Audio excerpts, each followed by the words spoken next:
എന്റെ കാലിന്റെ ഇടയിൽ വന്ന് കയറുന്ന എന്തിനാ നേരെ ഇല്ലാത്ത നേരത്ത്. ഈ ഇരുവഴിഞ്ഞിപ്പോഴും അറബിക്കടലിനുള്ളതാണെങ്കിൽ ഏതിതാ നീ എന്തോടെ പറയണേ? ഇവിടെ ഇതാ ഹോട്ടലിൽ നിന്ന് ഒഴുകി വരുന്ന വേസ്റ്റ് വെള്ളമാണ്. ഇത് ഒഴുകി ചെല്ലുന്നതാണ്ടാ കാനയിലേക്ക്. വെറുതെ ഓരോ പടങ്ങളും കണ്ടിട്ട് വന്ന് അടിച്ചു വിടുകയാണ്. എല്ലാ പ്രൈവറ്റ് ഡിറ്റക്റ്റീവ്മാരുടെ കയ്യിൽ ഇതുപോലത്തെ ഒരു സാധനമുണ്ട്. എന്തിനാണ്? എടാ, ഇതിലൂടെ നോക്കിക്കഴിഞ്ഞാൽ ഏതൊരു പൊട്ടനെയും വലിയ സംഭവമായിട്ട് തോന്നും.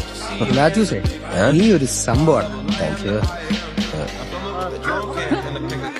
നിങ്ങളിൽ ആർക്കാ ഭ്രാന്ത്? നിങ്ങളിൽ ആർക്കാ ഭ്രാന്തെന്ന് എനിക്ക് തോന്നി. കേട്ടോ കേട്ടോ. Okay please.